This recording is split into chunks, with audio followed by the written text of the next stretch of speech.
Welcome, everybody, to another episode of Tell Me Everything. I'm your host, Danielle Spinelli. I have Justin Smith on with us today, and he is a freaking rock star. If you guys have not met him, get ready to get your socks blown off. He does a lot of consulting. He works at Boost Transport. He really takes businesses from here, blows them up to here. And then that's basically how I know him, is from that. But he works heavily in different tech softwares, helps them kind of blow up as well. So he is definitely like the best tech guru that I know. So very well known in the industry. If you guys have not met him, highly suggest you running into him if you see him at a conference or see him on that attendee list. Run up to him and shake hands and meet him and all that stuff. But let's jump in. Tell me everything. Tell me everything. Well, thanks for coming on. I really appreciate it. Yeah.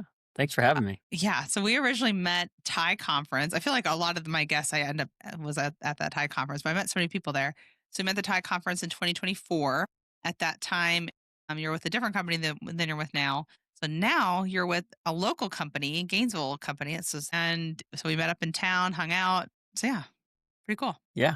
It is. It's nice. It was kind of small world when I announced taking over Boost, was that you reached out pretty immediately and were like, yo, that's down the street from me. So yeah, I know. It's pretty wild. Well, why don't we start off and you kind of introduce yourself, tell your work history, what all you're up to, and then we'll kind of jump into the whole thing. Sounds good. All right.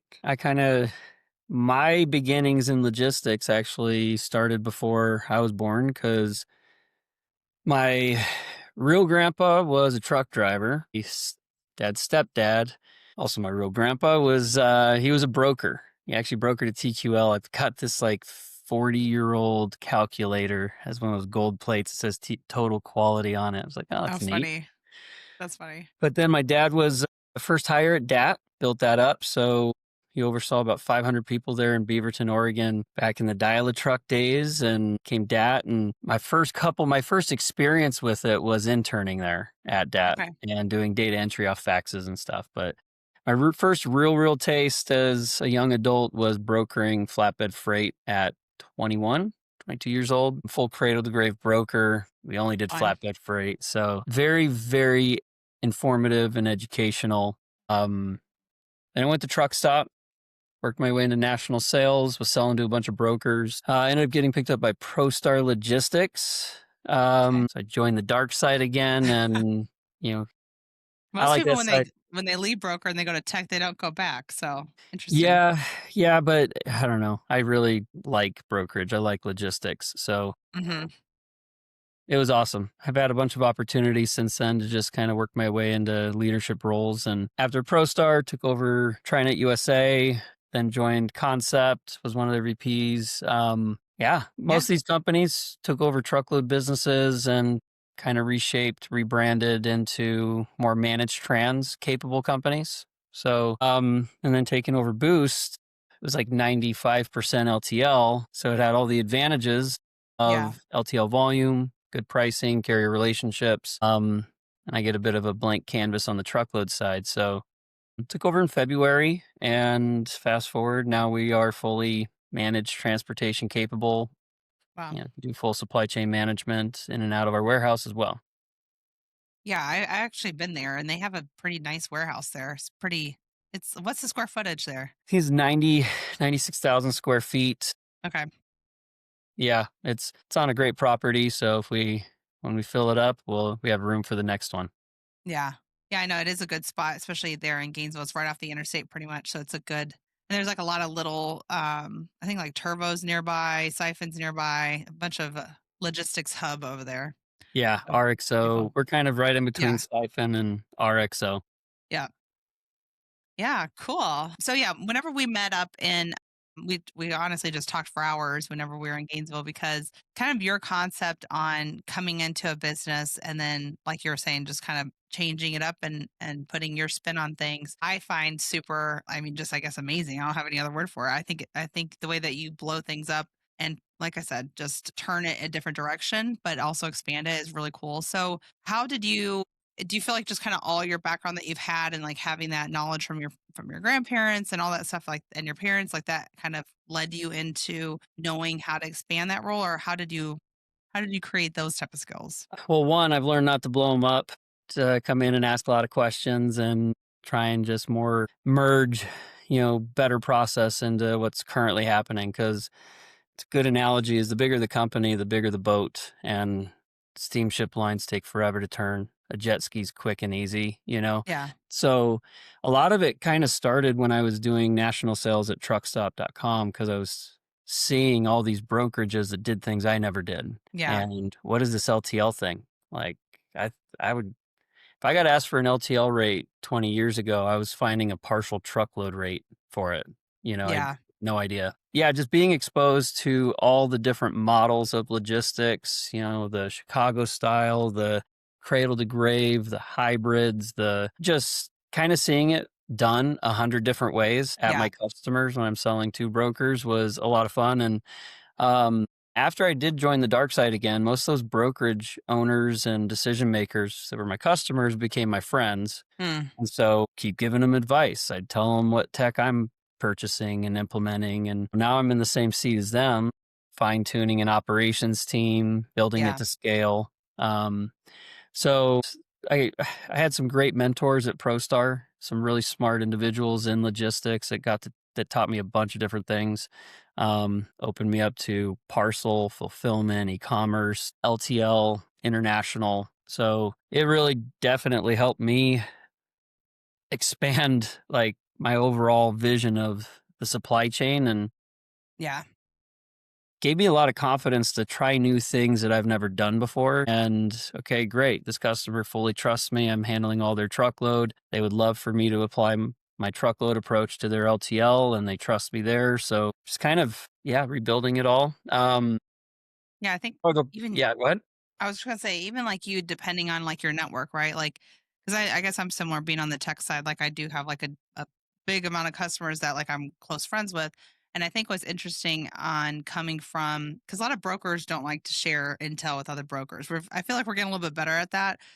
But kind of knowing the right type of people to talk to and like, hey, I want to get into this. How do I even do this? And then knowing who to talk to, I'm sure helped you a lot with just, like you said, like talking to those customers and be like, huh, you need help with this? Okay, let me I know somebody. So let me yeah, I can do that. No worries. Hanging up and then calling him like, "Hey, I need your help. I don't know what I'm doing." Is Yeah, that kind of yeah. I yeah. mean, on my wall, one of my favorite quotes is "The gift is to the giver," and free referrals. It's like if I've gotten through that door and someone needs access, I like to give access and help people get there. And yeah, we kind of, honestly, I'm kind of the anti broker in the sense that like we have 300 brokers that buy on our LTL rates, going on 25 different brokerages that use us exclusively and bring Mm, a boost individual on a call with their biggest customers yeah. as their LTL partner and stuff. So like we share everything with any broker. Like there's Yeah. nothing that if anyone wants to try and copy my game that I've been planning for 10 years, they're way behind. So Right. yeah, the gift really is to the giver in this industry because you do someone a kindness, help them get somewhere faster and never know when that comes back to you.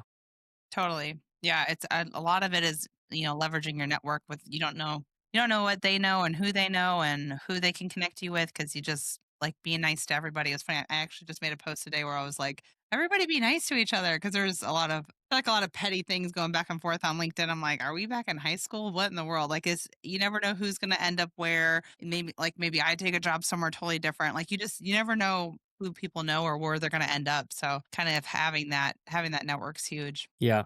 Yeah, I've stayed out of a lot of that. I don't even Yeah. know what you're talking about right now, but I'm sure if I opened up LinkedIn, I would see it. Yeah, it's always something. That's what I think that's kind of where I was at on there. I'm like, I am just sick of hearing this. I'm like, it's Christmas. Let's all get along. Yeah. Yeah, I'm definitely I don't know, it's interesting. A lot of people will hold a grudge in this industry from past employers or, oh, I lost an account to this broker. I'm looking forward. That really Yeah. makes it easy to do business with us because I don't care if you screwed someone that I knew 3 years ago and I heard that. I'll address you as an individual. So, Yeah. And everyone's always evolving and learning from it. I mean, typically if something like that happens, you're either learning from it and getting better at how you handle that, or you're maybe still the same type of person, but that's doesn't involve you, you know? yeah, most people out themselves with a lot of it anyway. Yeah. So I know whenever we talked, you were talking about how whenever you first go into an organization and how, and you kind of already said that, like you don't like to rock the boat too much and kind of learn their whole process. So how do you feel like, let's say I'm going into, brokerage for the first time, I'm taking over whatever. What have you found to be very successful in either making changes or empowering people? You know, what's your secrets? So the second part of what you said, empowering people, most organizations I start to work with, if I ask them about their org chart, they'll start to articulate it, but won't necessarily illustrate it and show me the physical org chart. And when you don't have a clear chain of command, people don't have clear roles and responsibilities, people don't really know how to grow in an organization. So Mm, there's a lot of mistrust, a lot of people doing other people's jobs, a lot of people hoarding responsibilities, holding people back. There's just all sorts of things I've seen throughout the years where yeah. let's start by asking a ton of questions, minimize assumptions, even if I've seen it 100 times. Let it flesh out on its own. But yeah, essentially starts with the org chart for me because it tells me a lot on someone that doesn't have an org chart normally doesn't have amazing job descriptions, which lack of job description is lack of clarity on roles, responsibilities, and results. So I normally start with the org chart. That allows me to, now we know where everybody fits. People actually have a clear pathway to growth. They know how to elevate. They can visually see which way is up. Yeah. And then, yeah, the job descriptions, making it clear. They might be doing 80% of what you want them to do. And a lot of business owners aren't clear with the 20% that they're not doing. And Right. so that should all be in a job description, leads to good performance reviews. So you can have open discussions with good job descriptions, you get to Hmm. good SOPs. Right. I think at the end of the day, everybody wants to do good at their job, but if they don't, a lot of times when people do fail at their job, they don't know an expectation that was expected of them because it wasn't articulated. Just like you said, that I think that happens way too often with a lot of organizations, big and small. Yeah, and that's another thing, like change management is something you have to get really used to and just understand that like we're all animals. Like Yeah. we are all wired very similarly and we all actually have pretty similar reactions and behaviors when you boil it all down. So, being aware that not everybody's ready for all the change, so you have to Yeah. do it in steps and phases. And not everybody's ready to grow and to be pushed outside their comfort zone. Sometimes you have to massage that mindset in and tell them, like, hey, here you're not making as much money as you want to make, but I see that you're not doing as much as you could be doing. Right. So here's what you could be doing that will help you make more money. Let's focus on the lead measures, and you can see the lag results. So yeah, and sometimes it's so funny you run into adults that have never been told that, the level of income is directly correlated to the level of sacrifice. So Yeah. some have never been asked to sacrifice, told you have Right. to sacrifice if you want to reach certain levels. Yeah. Sometimes you got to really pressure test and you don't want to have half, a quarter of your team want to walk out because you're pushing them into we're all here to grow. Do that too soon and you'll turn a lot of people off. No, that's a great point. And kind of like what you said with the, you know, pushing there's so much pushing you can do and each person's different. So I think like you do a great job at getting to know the person, what they do exactly before going into push mode. And I Hmm. think a lot of people make that mistake where they just start pushing and not don't get to really know the feel of the whole organization. It's funny because my stepdad, he's a property owner and he owns like big buildings and has like business tenants. And he's like, you need to know the personality of each tenant before you know how to manage them. And I Hmm. think that correlates with every single job, every single thing out there, because at the end, like you said, we're all animals. We're just people. And people are people. So, Yeah. Yep. like, Definitely helps to know who you're trying to train or coach. It's how I'd train you would be very different than how I'd train someone else. And right. Love it. So, I guess kind of backing out on that. So, another big thing that I know you're involved with is tech. So, the tech side of things, obviously, you worked in the tech part. How do you normally come into an organization, work with people and then kind of evolve their tech, or how have you been evolving that and weaving that in, and what all are you involved in that? highly involved in rebuilding tech stack. I mean, so even with that, I come in and even if you might have a better system you've used before, if it's marginally better and the one you have is known, implemented, working, and integrated, Yeah. sometimes you you have to keep something in place where there is something slightly better, but it's not even worth it to take that many steps back to replace a WMS or Yeah. to replace a TMS. So I was very fortunate when I joined Boost that they're already in Thai, the same TMS I've used. I'm highly integrated with, and Yeah. I've pushed to its limits and know where those limits are. So benefited there hugely. But yeah, I normally come in and look at how we're using our tech, how Hmm. implemented it is. We just had that, like we had a WMS. It was a good WMS, but it was 50% implemented.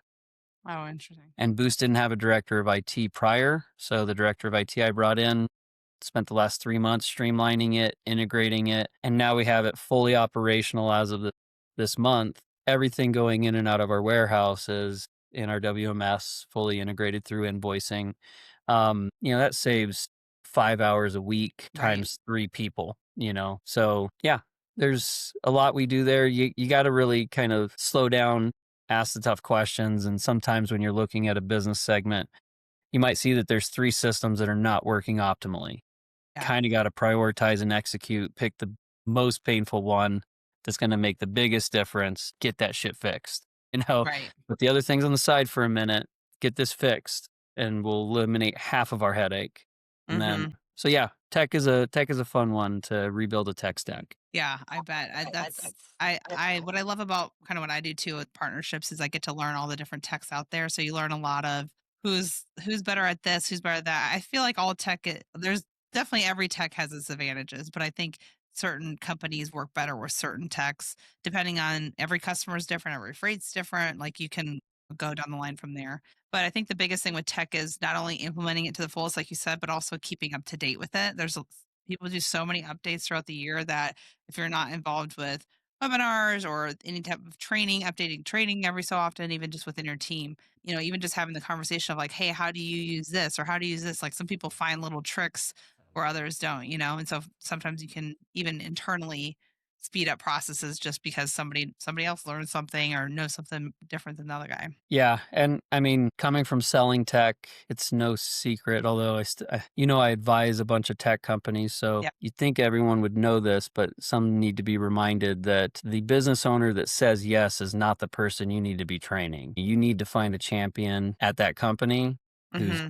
to be responsible for rolling it out, going to be the go to for all questions. And so, knowing that from selling tech and implementing tech, in my past, we do the same thing. Yeah, my director of IT rolled his sleeves up, did an awesome job getting us integrated and helping us build our processes. But he was guiding our subject matter experts, our warehouse manager, who's Yeah. responsible for managing the day to day, who's going to roll it out with the rest of the team. So, that's an important item there is making sure you've selected your champion. And for the brokerages that are implementing tech, don't wait for the tech company to force you to do it. If you want the tech to land, you've got to pick someone on your team that's responsible for it, and it's Mm. not you. It's Yeah. not. So, Good point. Yeah, that's a great point. I think a lot of people mess up on that. And so it's like one person wanting to know all the tech. You're not going to be an expert in every single tech that you implement. I think it's funny because there's different, obviously, levels of brokerages. And I did like a speaking thing. I think it was a broker care summit in Indy this year where we were going over like the phases of adding tech. Like at what point should you the next level of being a brokerage, then you add in capacity or you add in even like visibility, sometimes with tracking, I feel like you don't even really need that day one. You need that, you need it, but you don't have to have it day one. And a lot of people get into tech debt because they're not doing things the right way. They're not taking the most, advantages out of each tech, or they're just trying things to see what sticks on the wall and pretty wild. Whenever you are, I guess, looking at new tech, what is it that you're like vetting out, or even as you as an advisor? I mean, what are some things that you can say for those that are shopping around, what should they be looking for? yeah, it's got to meet a need. It's got to have a clear ROI. I mean, one as a buyer, if I'm looking at tech, one of the first things I want to see is can they clearly articulate an ROI to me? If they Yeah. can't, it probably needs a little bit more work. The more developed tech solutions out there know exactly who their target market is and how they benefit from it. A lot of Yeah. the earlier tech companies, the tech startups, don't have as many business cases and sometimes are heavily focused on product. Well, that doesn't matter to me as much as what it's going to do for me. So Yeah.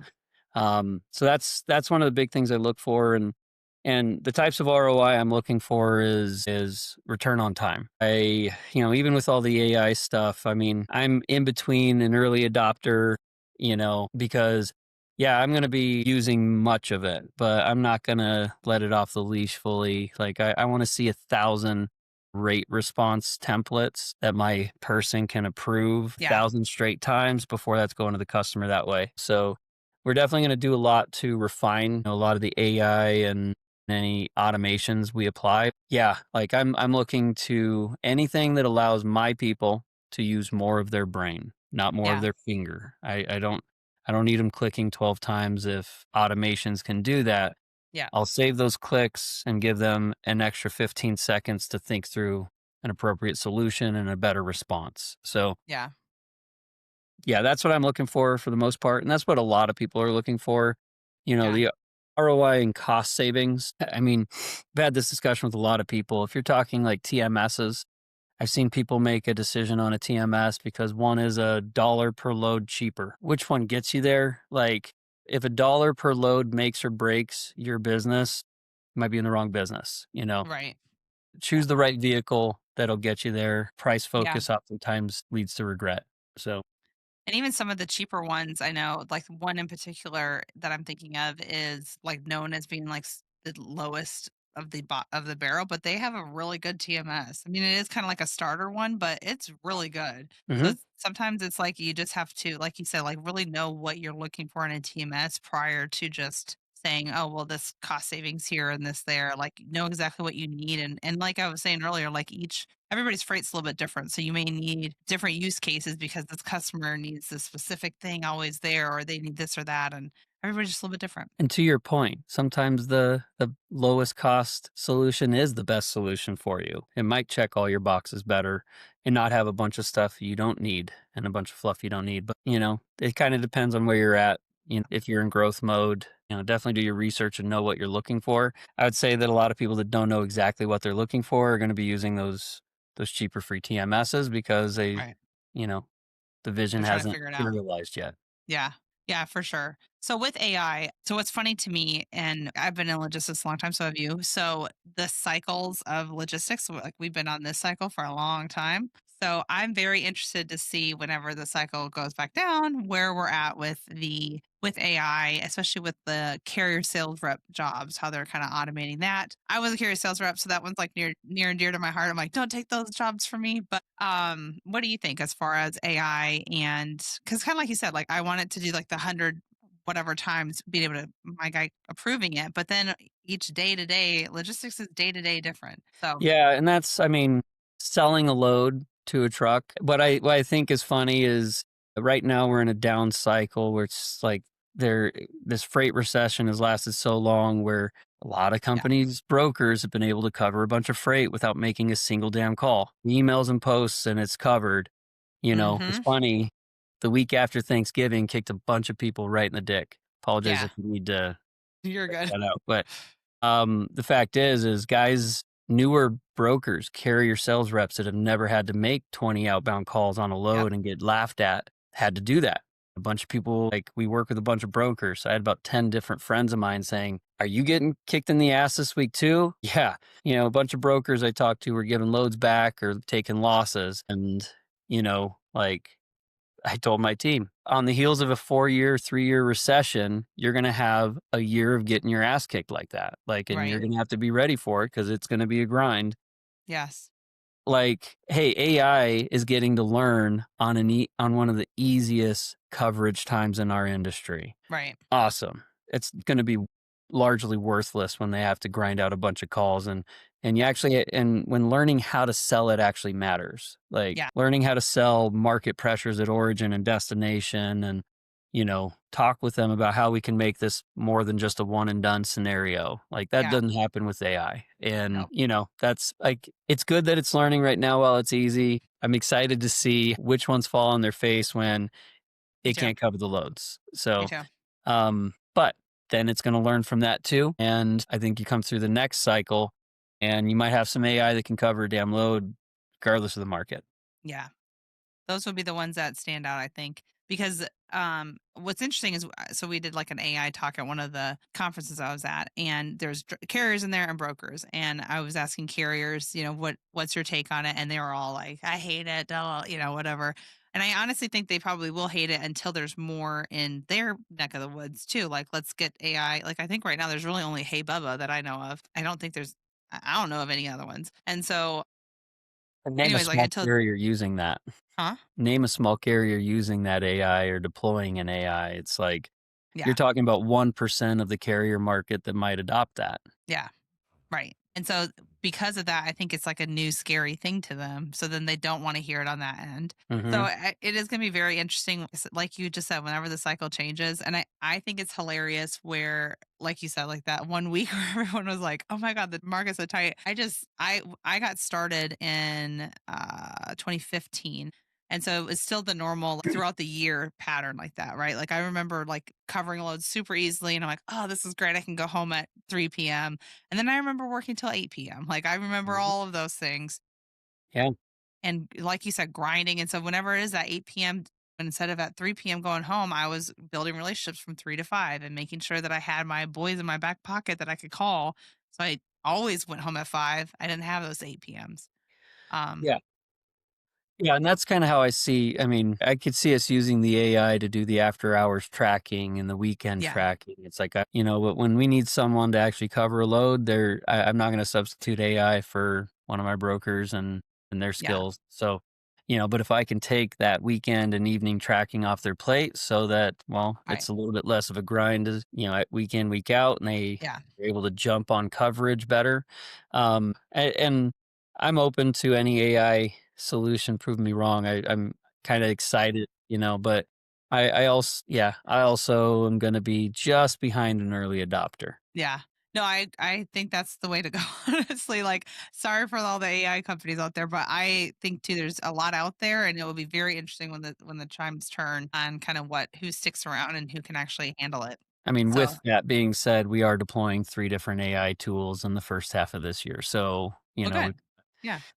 Yeah, we got Wirebee coming on, love YRB. inbound. Yeah, that one's cool. We got Broker Do. That's actually a new one that most people don't know about, Yeah, but I don't know about that one. they're gonna be coming out in Manifest and possibly TIA, but that's a really cool one. And then Lighthouse AI, they're great. They're in your neck of the woods too in Are Atlanta. they? Yeah, Srijan is right there in Atlanta. Oh, And it's a great AP AI tool. okay, cool. You have to introduce me to those two because I don't know them. Oh yeah. Yeah, Yeah, I will definitely make the connection there. I love that. Now, do you guys deploy any third-party AI solutions for your sales customer support team or anything? No, like in Descartes, no. And Need that's to. something I was wondering because, like, even post-call, you have, like, a fireflies on your call transcriptions and stuff like that? We have Gong. So we have Gong that records and then does that type of thing. And then like ChatGPT and Copilot, like that type of thing. But nothing I was talking to Kara Smith Brown, Oh, yeah. and she was telling me about her one of her things that she uses is like whenever you're talk before you talk to a customer, it will like grab all anything and everything they can find on the internet off of them, even like on Facebook. On like how do they talk and how would be like how do you sell to them? Is it where you have to give like a long detail oriented type of presentation, or is it just short and sweet, like get to the meat of it and let's move on? So I think those type of tools would be freaking amazing, but Yeah. I've never used anything like that. Yeah. Why do you ask? I just wondering, Yeah. continue the AI discussion. So something that is gonna be announced at the beginning of the year, get a little insight into is guided growth is now live. I got 3 full-time salespeople. Okay. Well, I actually have a booth at TIA coming up. That's exciting. Yeah, we're selling pipe drive and sales enablement tools and deploying a lot of automations and even some AI to sales cycles. And one of the AI tools can read the tone of emails and the tone of someone's online presence to kind of prep you for who they are Yeah. and also help you find their birth dates, dogs, pets' names, things like that, that help you Mm, understand your hobbies a little bit better and yeah. remind you to not just be selling to someone who doesn't know who the hell you are. So, Put the that's person back in it. yeah, yeah, you need to Yeah. definitely be focused on the relationship. And Yeah. it's so I love that. funny.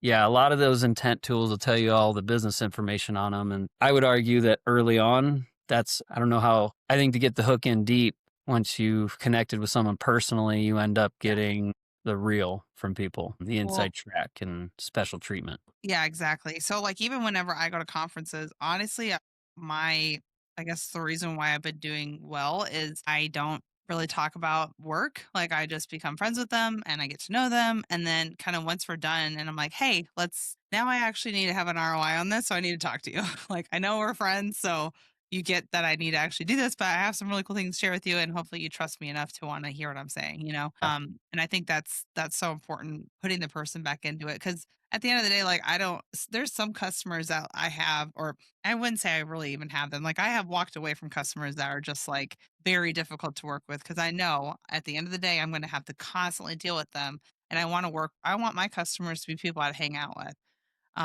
Obviously, I'm not turning away sales, but, kinda picky and picking and choosing a bit, so Yeah. I mean, you work in an industry as long as we have, and te- you tend to benefit from being able to choose your customers. Like, in this, yeah.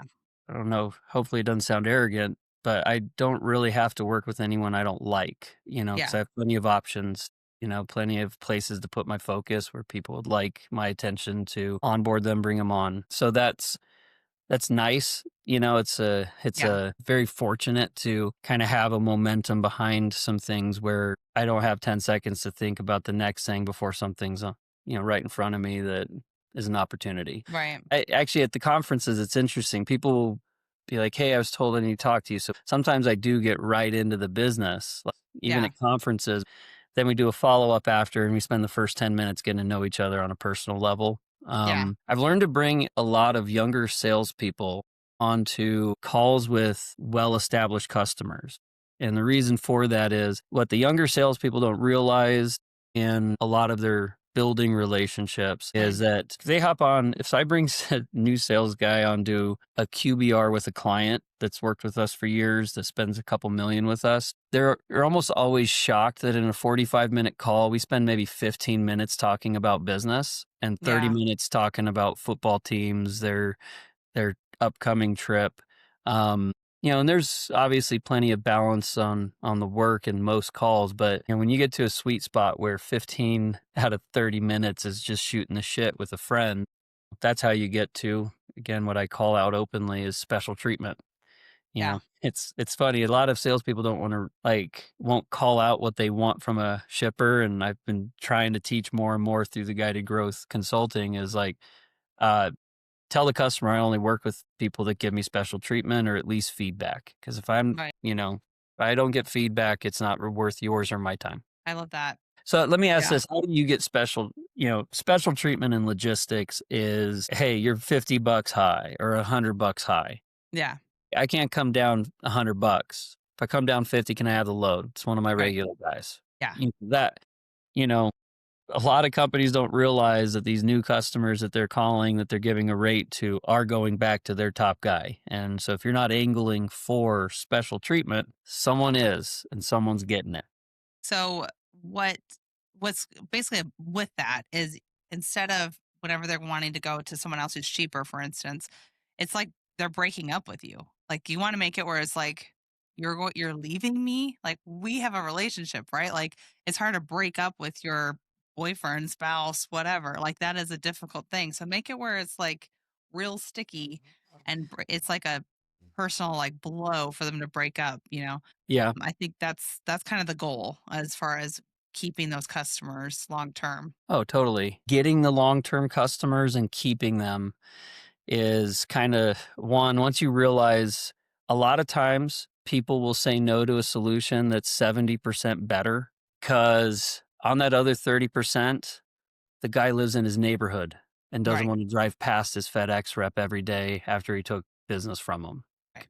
Like I actually literally had that. Like the son was given control of logistics, named COO. The owner put the kibosh on us taking over full management of a couple $1 million of spend because $500,000 of that was on FedEx, and the FedEx rep was the owner's neighbor. Oh wow, yeah. He didn't want to drive past that guy's house every day, have barbecues with him, and know that this guy's Yeah. making less money. This guy's probably got a bug up his ass about it. Those are some of the reasons why customers don't buy.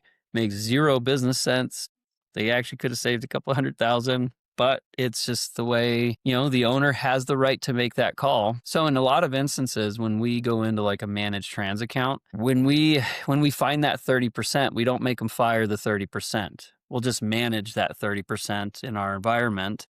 So Interesting. if that goes really good, well, keep Echo in. When we've Yeah. looked at their data, when we've looked at this analysis, you actually need Echo and you need this other small brokerage here, but you got to have it all in one system to get the full benefit.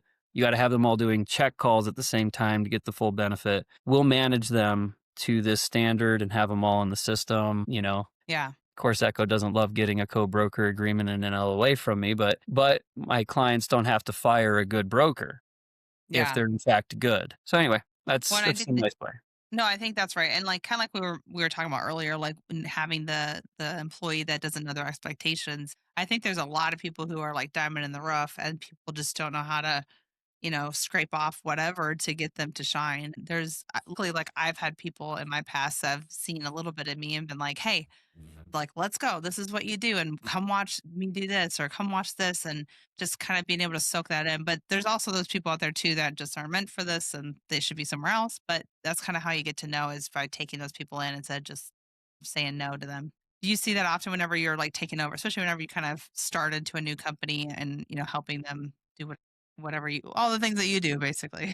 Yeah, I see this a lot in a variety of businesses. I use the terminology because it kind of catches the attention of salespeople, but a lot of salespeople and sales teams don't know what a turd looks like. Like your ICP, it's your ideal client profile for a reason, and it's not Hmm. because you're good at other stuff. It's because Yeah. that's what you're good at. Right. And in logistics, because we can kind of make up a lot of stuff, we can go find capacity, we can go get into a different mode, a different region. We think that we can be good at selling stuff that we're no good at. Yeah. And, it's like I used this analogy last week. It's like, hey, if you manufacture plastic packaging, that's all you do is plastics, and you get an inbound request for corrugated box packaging, you don't have a second call. You're not spending Right. months going back and forth trying to fit that square peg in a round hole. You Yeah. know it's not for you because you don't freaking do that. Yeah. But so it's funny. And on my consulting side, oftentimes when we're looking at all the leads that a company has in their CRM, after we've reestablished their ICP, I've seen companies that 85% of the company's leads in their CRM are very far outside their ICP, which means that Mm, more than 90% of their outbound calls are to companies they can't service. yeah. What a Interesting. waste of time. Yeah, So totally. I do see it a lot.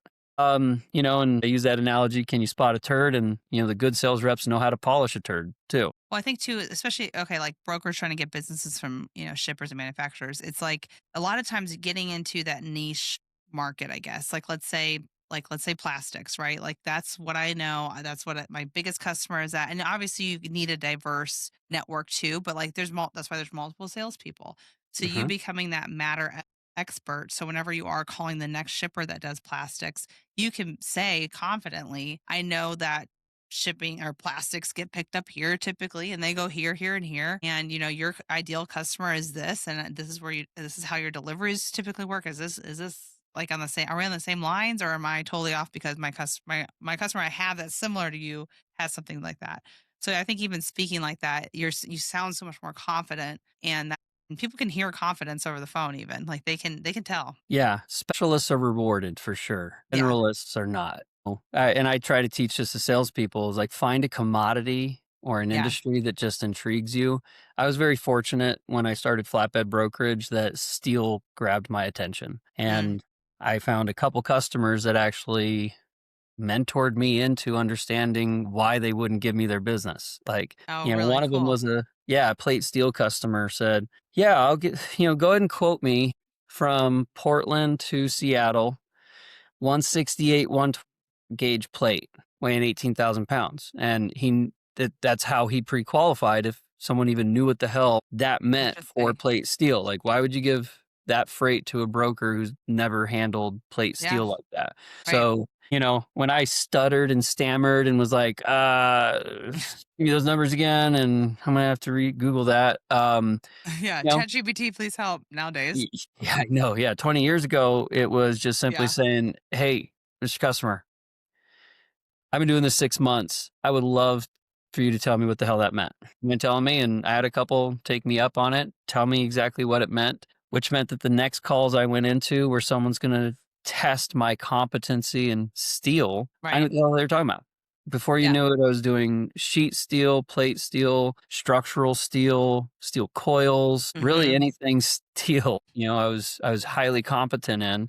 Right. And I could use those customers as references. I could name drop their competitors and, you know, Yeah. yeah, That's that's cool. that's that's really how most sales reps should do it. Now, I agree. if they're smart enough to approach their company to say, "Hey, is this within our ACP?" And okay, if it isn't, is this close enough that we can get good at it if I focus in this segment, Not only that, but I think too. So, like, let's just say you don't have the opportunity to talk to customer, they weren't as open as you were.